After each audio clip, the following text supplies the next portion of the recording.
All right, let's take a look at that KD ratio. We are up this recording. We are at 2.134. Probably because I played with a squad last couple of nights and we were doing mostly casual, just blowing the shit out of bots and people and having a great time without worrying about trying to learn to fly or anything else. FYI, I bought a flight stick. I want to start practicing the fast movers. That will should be in the next week or so. I ordered it from Amazon. This one is actually taking a couple of days to get in here.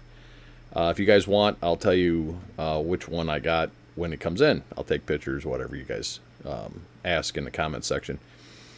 I am asking that if you find anything educational, worthwhile in this video, please hit that like button. It really does help. I keep seeing that I have hundreds of views, but I only get dozens of likes, and I would like this channel to grow. My objective for doing this is not just for, I'm actually having a lot of fun with it, especially the shorts. If you've been watching the shorts this week, one guy actually said, he's like, "You do realize that the friend zone's not a real thing?" And I'm like, dude, you know this is a joke, right? That concept may escape a lot of people in this day and age, but that short about Battlefield 6 helping you escape the friend zone was a joke, and apparently this person didn't get it and started proceeding to call me names, which I always say is the last resort of the limited mind. So I'm asking, look, if you find anything in this video educational, I'm asking, please hit that like button. It helps a lot. I'm sitting at about, I was at 2,600 even. I lost two subscribers this week. Probably the guys that I'm sitting here making fun of that didn't know that I was making a joke on a short. But yeah, smash that like button. I'd appreciate it. This comment section, I had one comment that I felt needed a response to this week. It was from Wolfinator. Wolf and I play on same squad. Him and his daughter, great people. I am not attacking or criticizing in any way, shape, or form, but they called me out on something that I assumed was common knowledge, and that's my fault. I was always told never assume. You're right, you make an ass out of you and me. I assumed that the withdrawal from Afghanistan had elements that were common knowledge. I was wrong. So I'm going to go into that here in a moment, and we're going to clarify and kind of go over some of the details about the withdrawal from Afghanistan. With that said, I do want to point out real quick, the merch is still there. I've sold two coffee cups and one shirt. No, two shirts and two shirts, one coffee cup. I'll get it right in a second. I'm really like burning up the the internet selling this stuff, but I'm linking it up to Etsy. Hopefully, it'll start moving some more stuff. I understand, right? I found a shirt supplier. They're $10 plus shipping. $10, right? That's pretty cheap for a printed shirt. And I even made one at a request of one of the comment sections. Dude, you still owe me a shirt. You said you'd buy one if I adjusted it. So support the channel. Reach out there. I think I love the old timer and the blow a tank coffee cups. So with that said, let's get into the podcast, which is basically I recorded on Audible and then dump it into KDN Live, which I use to splice the videos. By the way, I've had numerous requests on how do I record Battlefield footage, and I do it on a PC. I'll be more than happy to walk through that on Wednesday's workup if you guys want to see it. If you want me to try to research and figure out PlayStation, my son has a PlayStation 5. We can figure it out and get it working on that, and I can add that as well. So if you're interested, please leave a comment below. I do read every single comment. I may not respond to everyone, but I read every single comment. And with that said, let's get it rolling. You're listening to the Raging SeaBears podcast. The first comment I want to address in this week's comment section is from Wolfinator. Wolf, love you. Call out to you and your daughter. He says, I learned more in this video than in high school. FYI, the U.S. withdrawal from Afghanistan in 2021, not 2019. Trump wanted to keep Bagram Air Force Base because of its strategic location, not to mention the lithium and copper they have. It's mind-boggling we left all of our military equipment behind for the Taliban. We fully armed the enemy we fought for 20 years. Night vision, rockets, guns, ammo, encrypted radios, helicopters, Hummers, MRAPs, etc. That was a good chopper team. How to blow a crane at 21 minutes in.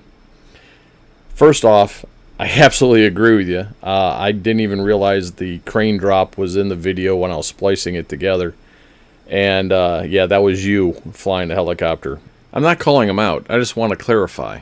I made the assumption in the video, and this is shame on me. When you assume, you make an ass out of you and me. I assumed everyone knew that Trump called for the withdrawal of troops from Afghanistan in his first term.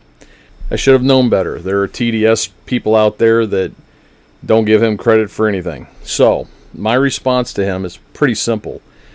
Trump had ordered the military to come up with a plan to withdraw from Afghanistan in 2019 when it was reported that the natural gas pipeline, wasn't to be completed anytime soon. He basically had enough. He wanted our troops out. So he went to his quote-unquote military advisors to come up with a withdrawal plan. And they came back with a plan that would take about 2 years. Their excuse was to withdraw the troops and equipment safely and effectively. Trump started the drawdown by reducing troop levels to 4,500 in September of 2020, just before the election. Trump made an agreement with the Taliban called the Doha Agreement for the final withdrawal to be completed by May the 1st in 2021. Okay, so Trump had started the withdrawal. He had seen and knew about basically the abuse of our military in Afghanistan and wanted our troops out. In his first term, in my humble opinion, Trump in his first term really didn't expect to win, right? He was taking advice from the Republican Party, which is just as corrupt, well, at least at that time, was just as corrupt as the Democrats, and he had surrounded himself with people who fought against him at every turn. And I honestly believe that these quote-unquote military advisors had no intention of pulling troops out of Afghanistan. They had a 2-year schedule because Trump would never win a second term, right? And so they scheduled a withdrawal date for after the election, after he would have ceded power to Biden. And so they expected Biden to basically reverse everything and keep troops there. Why? Because the natural gas line in Afghanistan from the Caspian Sea to the Black Sea hadn't been completed. Now remember, Halliburton was the one building these pipelines. Because, in my honest opinion, my humble opinion, I have no proof of this, but I honestly believe that Dick Cheney pressured George W. to invade Afghanistan for his own private holdings in Halliburton. Well, the pipeline wasn't done, right? So you can't pull the troops out. As soon as you pull the troops out, the Taliban are going to go in and seize everything that Halliburton had been building. So that was a no game, right? So I honestly believe the military advisors had fed Trump a bill of goods to schedule the final withdrawal after the next term had commenced, which was never to happen. And by the way, as a side note, if you ever wondered why Republican Liz Cheney sat on a January 6th committee and hates Trump so much, think about the amount of money that the Cheneys lost when Trump ordered the withdrawal of the troops that were guaranteeing and securing the Halliburton investments, and the amount of money they would have made from the natural gas shipments from the Caspian Sea. We're talking millions of dollars. So if you ever wondered why Liz Cheney volunteered for the January 6th committee and did everything she could to make sure that Trump hung for it, there's a pretty good smoking gun. Well, anyways, when Biden took office in January of 2021, he immediately stopped the drawdown, which everyone, on the inside knew was going to happen, because he needed to give Halliburton time to finish the pipeline. Well, they didn't. And it was already announced that we were withdrawing troops. So he was really kind of caught, or his advisors were caught, between a rock and a hard place. The American people expected us to withdraw from Afghanistan. And here Biden was delaying it, if not trying to suspend that order. So he was kind of caught between a rock and a hard place, which is why in April, on April 14th of 2021, he ordered that the troops be out by September 11th. I really have no idea why he ordered or issued the go to zero order to have everyone out by August 30th, which no one was ready for. The troops weren't ready for. We didn't have the equipment out, and the rest is history. Everybody knows the debacle of withdrawal from Afghanistan. I would love to be a fly on the wall to understand why he issued that go to zero order. It just didn't make any sense. I've yet to gather any evidence to piece that one together yet. The next part of the comment that I need to address is where he said Trump wanted to keep Bagram Air Force Base because of its strategic location. In my honest opinion, my humble opinion, I honestly don't think Trump understood the value of the Bagram Air Force Base at the time in his first term. His military advisors were subpar. And a quick addendum here, I don't know if you're aware of this, but under Obama's presidency, he actually had senior members of military in the Pentagon. We're talking generals, admirals here. They were actually quizzed to determine their loyalty. Was it to the Constitution or to the presidency?